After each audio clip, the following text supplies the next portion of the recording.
tekad kuatkan hati, negeri ini memanggilmu kawan. Belajar bermenuri, kreatif rancang pembelajaran. Hargai potensi, tingkatkan prestasi, lahirkan profil pelajar Pancasila. Belajar, bergerak, berbagi untuk negeri, kita menjalin kolaborasi.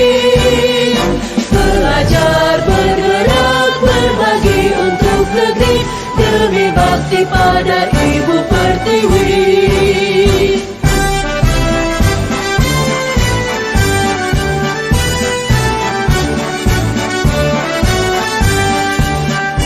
Bulatkan tekad, kuatkan hati, negeri ini memanggilmu kawan.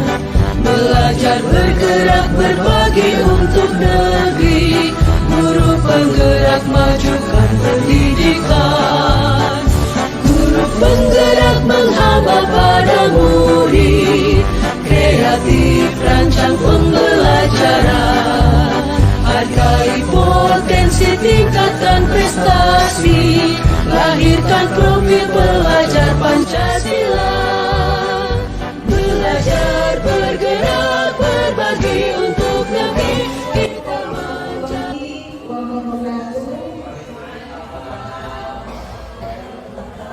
Alhamdulillah, alhamdulillah, alhamdulillah. Puji syukur kehadirat Allah Subhanahu wa Ta'ala, berkat rahmat dan hidayahnya kita bisa mengikuti kegiatan diskriminasi budaya positif di SDN 1 Tegaluar. Selawat serta salam kita curahkan ke junjungan Nabi Muhammad Sallallahu Alaihi Wasallam beserta pengikutnya hingga akhir zaman. Bapak Ibu yang saya hormati, saya mengucapkan terima kasih kepada Bapak dan Ibu karena sudah meluangkan waktunya mengikuti kegiatan diskriminasi budaya positif sebagai implementasi aksi nyata dari program guru penggerak. Untuk memulai acara kali ini, kita membaca basmalah. Dan untuk meningkatkan rasa nasionalisme kita, sebelum kita mulai, kita bersama-sama menyanyikan lagu pada negeri yang dipimpin oleh Ibu Yani.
Terima kasih Bapak Ibu yang saya hormati. Kita sebagai guru, menurut Ki Hajar Dewantara, tugas kita adalah menuntun anak didiknya menjadi anak yang mandiri, merdeka, pekerti yang luhur. Dan Ki Haji Alimantar juga mengatakan bahwa sekolah itu diibaratkan sebagai ladang dan kita itu sebagai seorang petani dan anak didik sebagai bibitnya. Bibit dia tumbuh agar tumbuh dengan subur, otomatis pasti harus didukung, dirawat, dipelihara, itu sama sepertinya seperti anak didik kita. Tergantung bagaimana kita menanam, merawat tanah tersebut. Bapak Ibu yang saya hormati, sebelum memulai kegiatan hari ini, saya punya satu pantun, mudah-mudahan bisa diterima. Pergi memancing membawa jalan, jalan dilempar kena kepala. Jadilah guru yang sukarela agar banyak mendapat pahala. Amin, amin, ya Rabbal alamin. Untuk mempersingkat waktu, kita mulai kegiatan kali ini dengan aksi nyatanya. Untuk membangun budaya positif, otomatis sekolah kita harus menyediakan lingkungan yang positif, lingkungan yang aman buat anak-anak didik kita untuk berpikir, bertindak dan mencipta supaya menjadi anak yang merdeka, mandiri dan bertanggung jawab. Poin pentingnya adalah bagaimana strategi kita untuk meninjau kegiatan budaya positif yang sudah kita laksanakan. Dietrich, seorang ahli, mengatakan teori bisnis restitusi. Kita sama-sama lihat peluang dari teori kontrol yang diungkapkan oleh Dietrich. Yang pertama, ilusi guru untuk mengontrol murid. Pada dasarnya, murid itu tidak suka kalau dipaksa, gitu.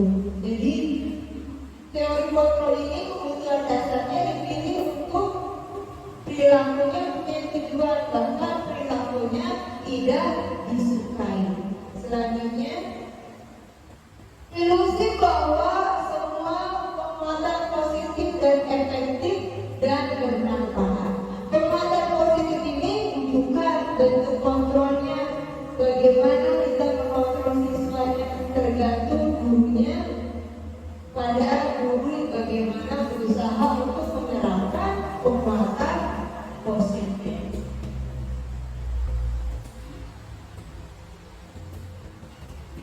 Ilusi bahwa kritik membuat orang bersalah. Nah, kita saja, jangankan murid, kita saja dikritik itu kadang-kadang merasa sakit hati, kecewa, sama dengan anak didik kita. Meskipun bahasanya halus, tapi akan menyampaikan pesan yang negatif. Ilusi bahwa orang dewasa memiliki hak untuk memaksa. Orang dewasa percaya kalau mereka memiliki tanggung jawab kepada muridnya untuk melakukan hal-hal tertentu. Padahal memaksa itu sama tidak efektif. Konsep disiplin positif dan motivasi. Di sini kita akan timbul dalam benak kita bagaimana cara membuat murid menjadi disiplin. Siapa yang membuat murid disiplin? Apa kepala sekolah atau orang tua atau murid atau kita semua. Kebanyakan bukan hanya di sini Bu, di semua sekolah juga. Tapi pembahasan disiplin ini sangat menarik karena dengan disiplin akan membentuk lingkungan yang bagaimana, lingkungan yang bagaimana, seandainya positif nih, semuanya disiplin semua, aman, damai, tentram, tertib. Yang paling utama adalah tertib. Makna disiplin, sering kita dengar disiplin. Disiplin biasanya pasti akan membentuk tata tertib, teratur dan patuh pada peraturan. Dan kadang-kadang disiplin itu kita hubungkan dengan hukuman. Itu padahal yang salah hukum. Jadi disiplin itu diharapkan menghilangkan ketidaknyamanan. Jadi dokter mengatakan disiplin itu baiknya dari mana Bu? Dari diri sendiri, dari siswa sendiri, atau jangan menyesal dari diri sendiri. Ya, mencapai kemerdekaannya dengan proses pendidikan ini secara utamanya disiplinnya harus yang kuat. Sekolah akan maju apabila sekolah menerapkan disiplin yang kuat di lingkungan sekolahnya. Disiplin dapat membuat orang menggali potensinya, mencapai tujuan yang dihargai dan bermakna. Tujuan kita pasti menciptakan anak-anak yang memiliki disiplin dan perilakunya sesuai dengan nilai-nilai budaya kita. Sekarang budaya kita itu sudah sedikit terpengaruh oleh budaya asing. Apalagi dengan kemajuan teknologi, anak-anak dengan mudah mencari informasinya dari internet. Jadi tugas kita selalu membimbing dan menuntun anak. Dalam disiplin ini ada yang namanya nilai-nilai kebajikan universal.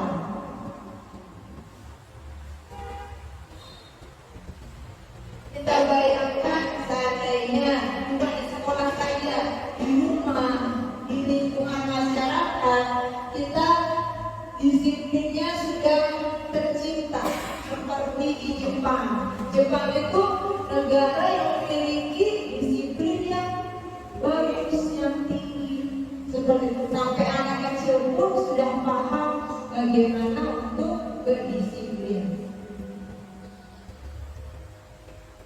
3 motivasi perilaku manusia yang namanya ditulis oleh bukunya Restructuring School Discipline.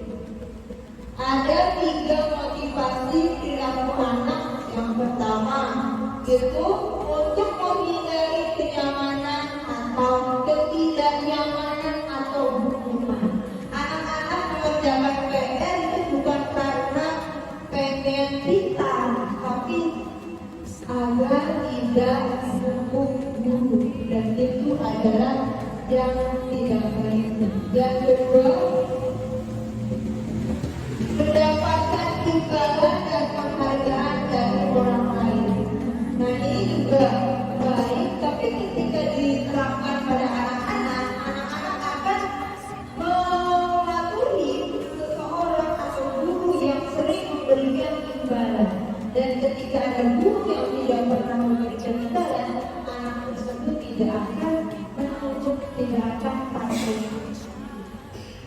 Yang ketiga, ini yang paling baik dan kita harapkan untuk menjadi orang yang diinginkan dan menghargai diri sendiri dan nilai-nilai yang dipercaya. Ini motivasi yang paling baik dan kita diterapkan di lingkungan sekolah kita. Tujuan disiplin positif pasti tadi menanamkan motivasi yang ketiga, jangan yang kaku, jangan yang kedua, yang ketiga tadi mereka ingin dapat menghargai diri sendiri dengan nilai-nilai yang dipercaya. Motivasinya dari mana? Dari dalam diri, bukan dari gurunya. Motivasi ini selain kita di sini di buku ini ada mengenai keyakinan keras. Mengapa keyakinan keras? Mengapa tidak peraturan keras saja? Mengapa keyakinan itu penting untuk membentuk suatu budaya positif, dan mengapa keyakinan keras itu efektif? Karena selama ini kita buat itu peraturan. Peraturan itu dibuat oleh siapa? Oleh guru, oleh sekolah. Dan kalau keyakinan keras, keyakinan ini budaya positif yang disepakati oleh seluruh siswa. Dan hasilnya dari proses apa? Dari proses diskusi, berkolaborasi antara guru dan siswa. Jadi ketika melanggar, anak akan tahu kalau sudah melanggar keyakinan kelas yang sudah disepakati bersama.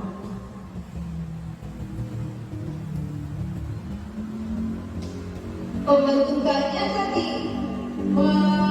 keyakinan kelas itu bersifat abstrak. Ada nilai-nilai universalnya, dan keyakinan keras jangan terlalu banyak ibu-ibu. Dan juga ketika keyakinan keras itu dianggap sudah tidak sudah kuno, itu bisa dibuat lagi. Jadi keyakinan keras itu fleksibel, bisa disesuaikan dengan apa yang diharapkan oleh siswa. Tadi ini yang sering kita laksanakan adalah yang kita lakukan biasanya pemenuhan kebutuhan dasar. Semua manusia mempunyai kebutuhan dasar, tidak hanya orang dewasa. Siswa pun di sini punya kebutuhan dasar. Ini salah contohnya Ibu Anggar. Jangankan Ibu Anggar, di sekitar kita juga sering ya, ketika siswa memaksa mengambil makanan milik temannya, dan kita langsung marahin tanpa tahu kenapa alasannya. Anak tersebut sampai melakukan hal yang negatif.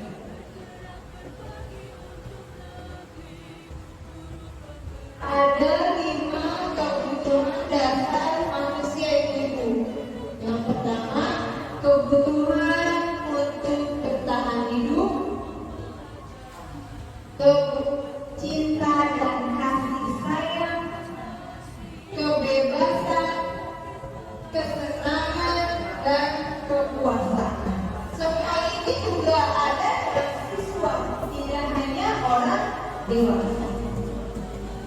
Ketika murid melakukan perbuatan yang bertentangan, otomatis di antara kebutuhan dasar itu ada yang tidak terpenuhi. Contohnya ketika anak bertahan hidup tadi, belum sarapan di rumahnya, tidak disediakan makanan oleh orang tuanya, otomatis di sekolah pasti akan berusaha untuk mengambil punya teman yang, karena kamu lapar. Ketika orang kebutuhan dasarnya tidak dipenuhi, akan melakukan hal yang tidak baik, yang negatif. Betul. Selanjutnya, cinta dan kasih sayang. Anak yang bikin pulang dia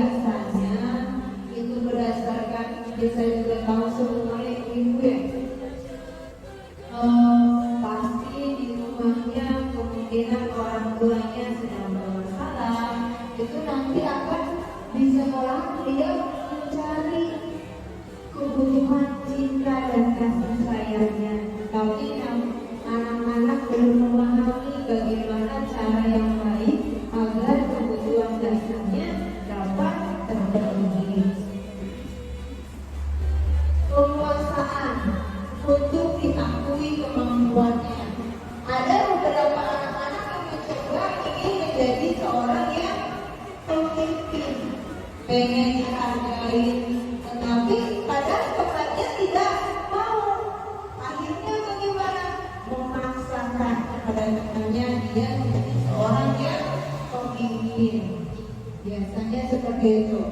Kebebasan ini membuat anak menjadi mandiri, pengen mencoba. Jadi katanya ketika anak kita mencoba sesuatu jangan dimarahin, tapi kita bimbing, seperti itu. Kebebasan, kesenangan.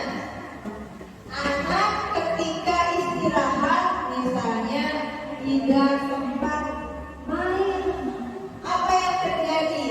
Ibu Ida, misalnya anak itu ketika istirahat waktunya sedikit tidak bermain. Ketika mengikuti pelajaran bagaimana? Jangan bermain. Itulah karena kebutuhannya tidak terpenuhi semangatnya. Sebagai guru kita melibatkan kegiatan yaitu untuk memberikan peluang agar siswanya mencapai pencapaian yang berarti, seperti itu. Jadi mereka akan berusaha untuk memenuhi kebutuhannya. Ada 5 posisi kontrol. Ini untuk bisa sangat baik diterapkan di sekolah kita itu. Dan ada beberapa hal yang kita sering lakukan tanpa kita sadari.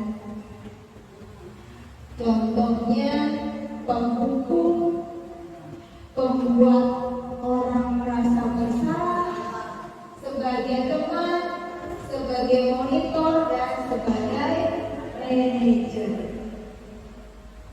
Guru yang menempatkan posisi pembuku biasanya patuhi aturan saya, awas. Kamu selalu saja salah, pasti selalu yang terakhir. Kamu ribut terus, kamu tidak menurut. Itu adalah pembuku, dan kita tidak sadar kalau kita yang sudah membungkus siswanya dengan kata-kata kita. Membuat orang bersalah, bahasanya dengan halus, biasanya lebih halus. Ibu sangat kecewa sekali dengan kamu. Berapa kali Bapak sudah beritahu kamu? Gimana coba kalau orang tua kamu tahu? Itu membuat orang bersalah. Siswa akan bagaimana? Sakit hati. Tapi apa besok anak akan berbuat baik? Bisa, akan mengulang kembali. Selanjutnya yang ketiga, teman. Ini dicoba, meskipun kita pusing ketika anak berbuat salah, tanggalnya sudah tanggal mepet, misalnya ya Bu, ayo bantu Bapak, demi Bapak ya, tangguh senyum. Ayo, ingat tidak bantuan Bapak selama ini? Ya sudah, nanti membantu. Tapi ini juga kalau terus menerus, anak bagaimana Bu? Manja. Dan hanya misalnya Pak Ali begitu terus sama muridnya, dan ada guru yang lain tidak seperti itu. Apa nanti akan menunggu yang lain apa hanya Pak Ali saja? Maka Pak Ali saja. Dan ketika tidak ada Pak Ali, apa yang terjadi? Anak-anak melakukan hal yang tidak baik. Selanjutnya memonitor. Nah, ini memonitor tadi berdasarkan keyakinan perasaan. Peraturannya apa? Apa yang telah kamu lakukan? Sanksinya apa? Ini pertanyaan sebagai seorang pemantau. Selanjutnya manajer. Ini yang paling baik banget dulu juga kita coba lakukan. Apa yang kita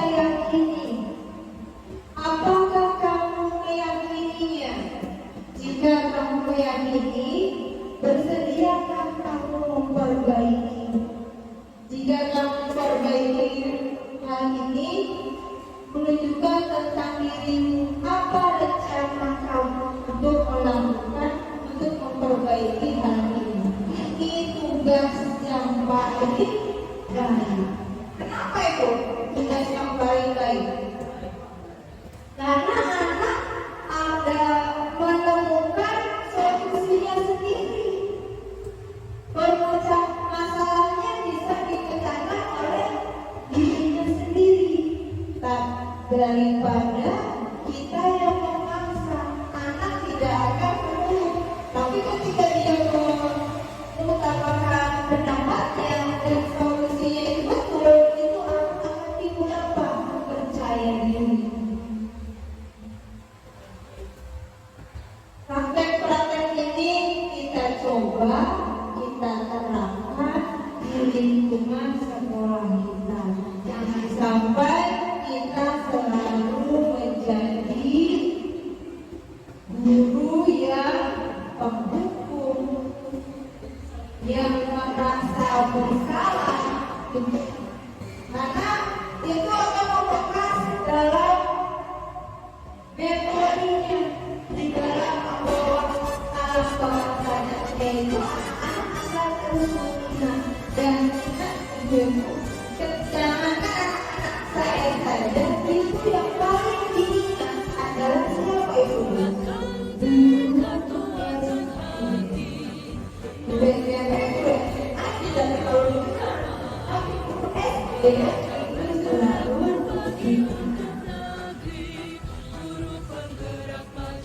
Di bawah itu adalah contoh posisinya. Tadi kalau di SMP itu sudah ada yang muda, ada yang namanya bimbingan komisi. Di Bogor kita menerapkan sehingga restitusi. Jangan sampai diurus ada suara masanya ngomong, ya kan? Suara apa yang terjadi? Anak malah menjadi bandel dan kitanya capek. Itu yang sering kita lakukan dan saya sering lakukan ketika ketemu. Ternyata anak bandel itu bukan karena anaknya, tapi terhadap gurunya. Yang mau sudah menginjak, oh kamu ini saya yang baik seperti itu.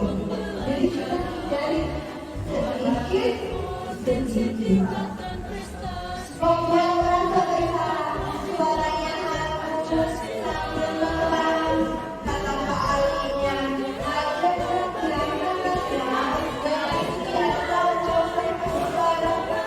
Bapak capeknya itu apa yang terjadi? Anak-anak besok bersampainya tukang sampah paling kurang tiga. Tapi besoknya yang besar iya seperti itu. Misalnya kamu kenal kok begitu, apa kata saya sampai tadi itu hanya sampai berusaha sampai kamu merasa bersalah. Dan teman itu sering ibu lihat dengan ibu Dirjen aja sih nak ya sampai senyum dan gitu. Tapi itu juga akan mengulang lagi dan ada momennya kita akan mencari bibit lagi.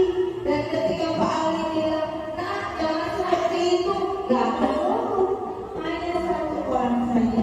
Jadi sesuai dengan porsinya. Selanjutnya yang ini memonitor. Bisa yang sering datang terlambat.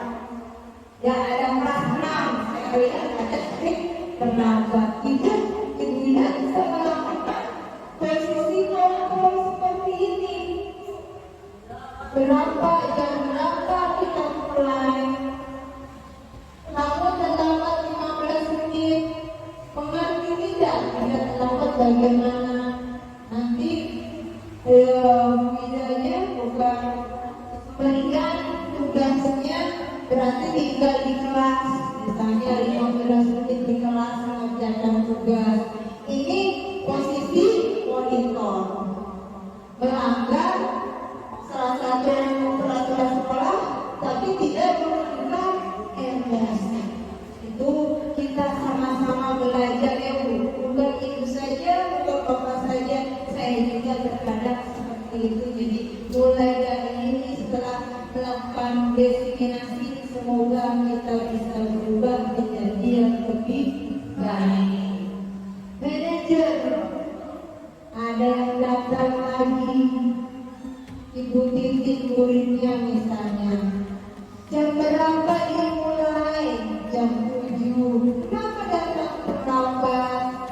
Saya bisa menanyakan teman saya Pak untuk mengajar segala kelasnya. Ini sudah ada dialog antara siswa dan siswa tersebut menemukan sendiri solusi masalahnya seperti itu. Jadi posisi manajer itu adalah posisi yang tulus, tidak marah, tidak meninggikan suara, tidak menunjuk jari. Nah, tangan kita tunjuk jari, bertancap pinggang, kita sering lupa. Kadang-kadang kita juga, buang sampah sembarangan. Itu sering kita lakukan tanpa sadar. Mudah-mudahan ke depannya tidak layak. Fokus pada murid. Sendiri dari sini, jika kita lakukan akan membuat disiplin positif jika diterapkan di sekolah. Jadi kita buat contohnya seperti ini, sama ada segitiga fungsi juga bisa tidak diterapkan sama anak kita di rumah. Bisa, bukan hanya kepada anak kita, tapi di rumah juga bisa.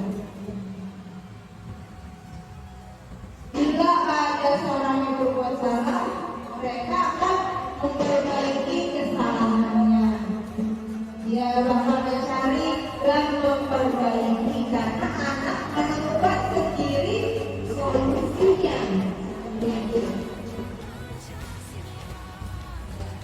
Apa itu restitusi?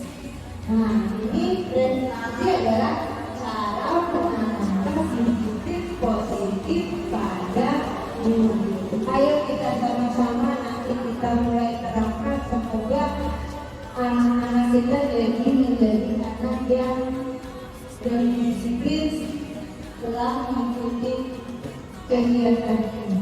Restitusi membuat tadi membuat disiplinnya.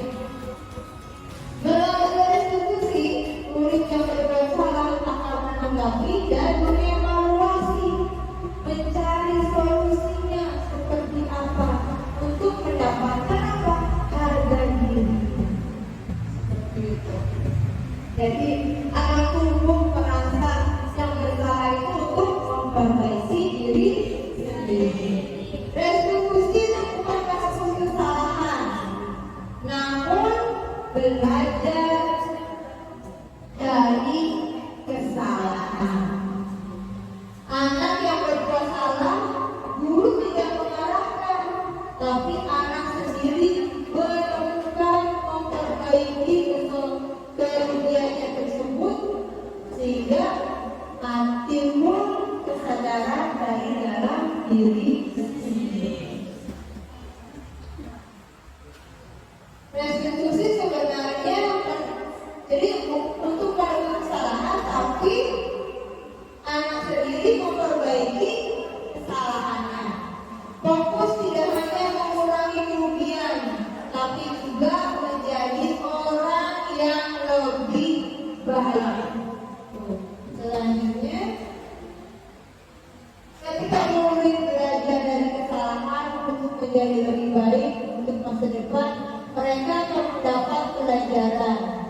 bisa dipakai terus-menerus hingga dewasa.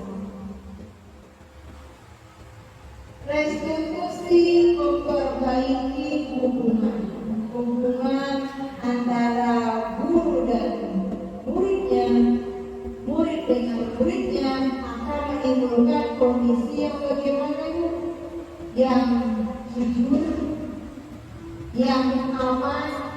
Anak bisa mengevaluasi kesalahannya, dampaknya apa jika telah melakukan kesalahan dan menembus kesalahannya dan untuk memperbaiki kesalahannya. Restitusi itu bukan paksaan. Jadi maka murid akan bertanya, apa yang terjadi kalau saya tidak melakukannya? Seperti itu. Jadi bukan paksaan, tapi restitusi menuntut untuk melihat ke dalam diri, membimbing kamu ingin menjadi seperti apa yang kamu percaya, apa yang kamu lakukan ketika berbuat salah, apa nilainya. Akan timbul rasa bersalah, tetapi pasti anak-anak akan mencari solusinya dan memperbaiki dan mengevaluasi, tidak akan mengulangi. Restitusi mencari kebutuhan dasar yang mendasari tindakannya. Jadi kebutuhan dasarnya, guru bisa meminta mereka mengenali perasaan sendiri, perasaan sedih, kesepian, perasaan dipaksa, perasaan takut, perasaan bosan, dan untuk mencegah kebutuhan akan kesenangan. Restitusi diri adalah cara yang lebih baik. Ketika murid kita melakukan restitusi diri, bisa mengontrol dirinya untuk mencapai tujuan lebih baik. Fokus pada karakter, bukan tindakan.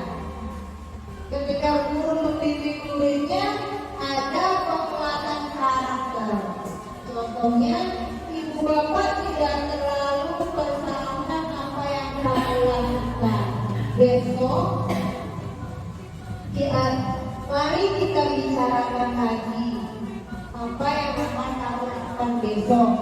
Kamu bisa minta maaf, tapi orang lebih suka mendengar apa yang kamu lakukan dengan lebih baik lagi.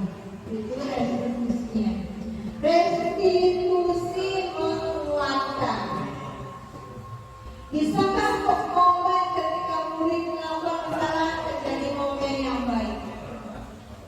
Guru bisa bertanya, apa yang dapat kamu ubah dari dirimu sendiri? Bagaimana kamu akan mengubahnya?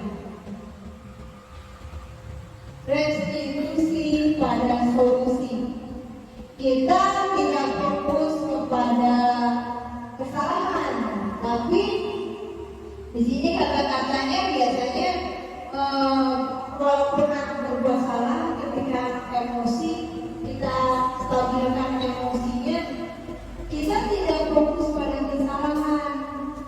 Ibu bapak tidak tertarik untuk mencari siapa yang salah. Ini tadi anak lagi emosi dipanggil ke kantor, kita lakukan restitusi, tapi kalau kita dengan bicara kalimat yang nada yang emosi lagi, anak emosinya tidak stabil. Kita stabilkan dulu emosi anak.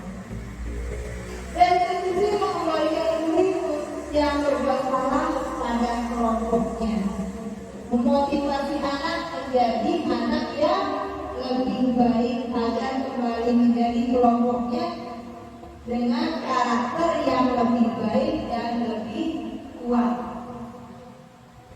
Segitiga restitusi ini ada 3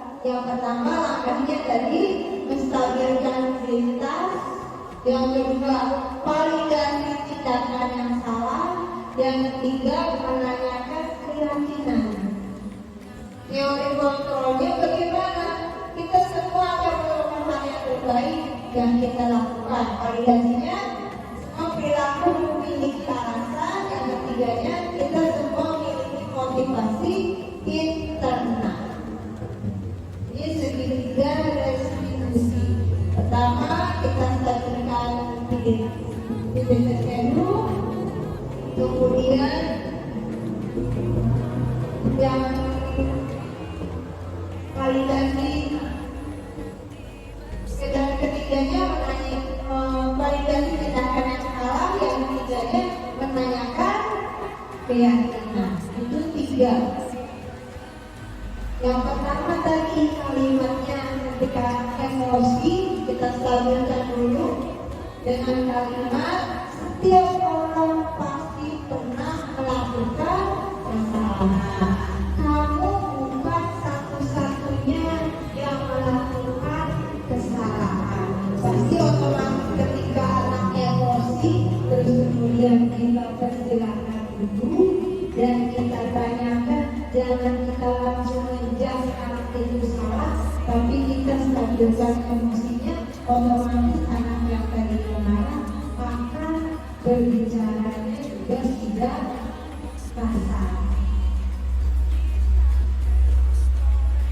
Selanjutnya, kamu pasti punya alasan. Misalnya tadi seperti ada anak yang datang kesiangan, terus kita tanya, setiap orang pasti punya kesalahan, setiap orang pasti pernah datang terlambat. Pasti ditanya, apa yang kamu lakukan di rumah? Misalnya, semalam saya bermain di rumah, asik dong bermain di.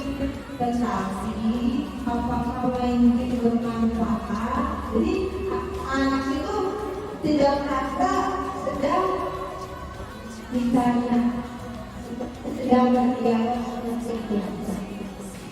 Keyakinan kelasnya, apakah apakah yang kamu lakukan sudah melanggar keyakinan kelas? Kamu ingin menjadi orang seperti apa? Ini dari menanyakan keyakinan.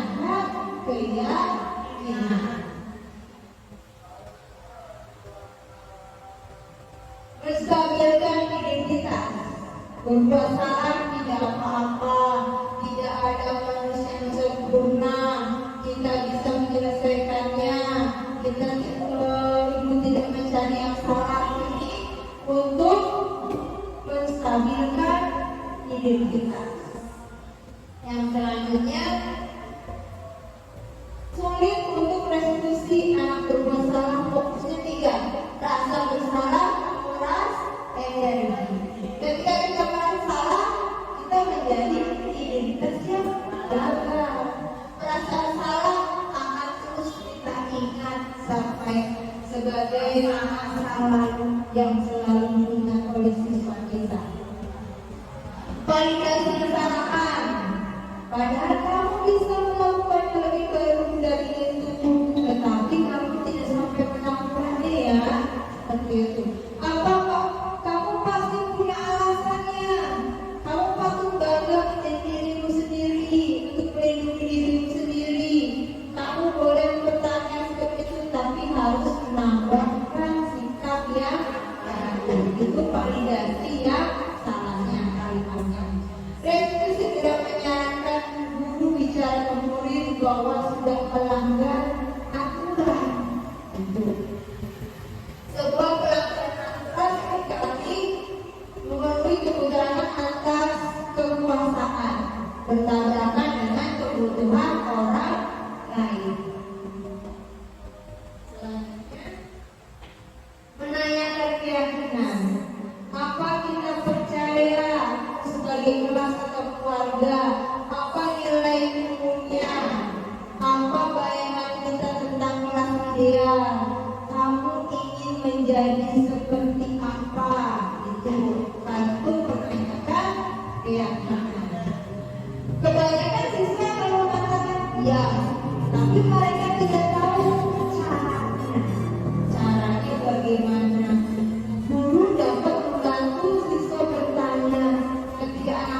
mendapatkan gambaran, guru dapat membantu anak-anak fokus pada gambarannya. Jadi semua ini kita coba kita terapkan di lingkungan sekolah kita mengenai segitiga restitusi yang biasa kita sebagai penghukum, sebagai pembuat bersalah itu sedikit demi sedikit kita kurangi, karena bukannya anak menjadi anak yang baik, anak yang mematuhi peraturan, tapi anak yang mungkin anak itu iya, tapi dalam hatinya tidak mau. Jadi segitiga ini kita coba terapkan. Susah. Gimana kata Ibu Titik? Gimana? Kelas 1. Saya nanya gimana? Kalau ada anak yang ditanya ke kantor, bukannya anak menjawab, nangis. Karena apa? Karena anak-anaknya biasanya nonton. Ya, kita siasatnya gimana misalnya? Barangkali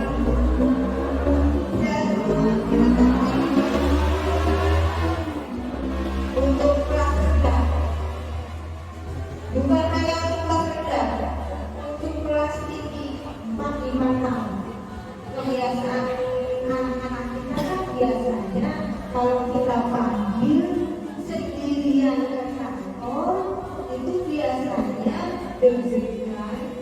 Ketika kita tanya bukannya jawab malah nangis, sebagaimana? Sebaiknya biar anak lain, teman lainnya tidak tahu bahwa anak itu sedang direstitusi, kita panggil satu-satu, kita pilih satu, kita panggil anaknya satu-satu. Ya, ini tidak merasa saya sedang disidang, saya sedang dimarahi. Jadi semua jawab, apakah harus siswa yang melanggar saja? Bagaimana kalau siswa yang tidak bisa baca? Bisa tidak? Bisa. Segitiga restitusi sangat baik jika kita terapkan. Jadi bukan hanya anak melanggar, bandel. Gimana ada anak yang pintar? Bisa. Jadi mengarahkannya untuk mencari bakatnya agar lebih terarah lagi. Jadi sama-sama, yuk kita sama-sama.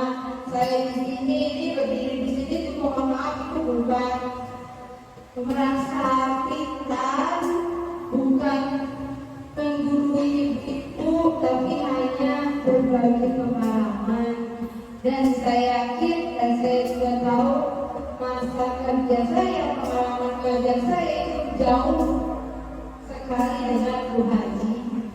Tapi di sini saya berbagi pengalaman, sharing. Mudah-mudahan sekolah kita bisa menjadi lebih baik. Jika disiplin sudah terbentuk, sekolah menjadi aman, anak yang kita impikan menjadi anak yang unggul itu bisa terbentuk. Terima kasih Ibu Bapak atas waktunya. Mohon maaf jika saya ada kata-kata yang menyakiti hati, karena saya untuk kesempurnaan hanya milik Allah Subhanahu wa Ta'ala. Terima kasih saya ucapkan untuk mengakhiri kegiatan ini. Marilah kita bersama-sama membaca Al-Qur'an. Assalamualaikum warahmatullahi wabarakatuh. Warahmatullahi wabarakatuh.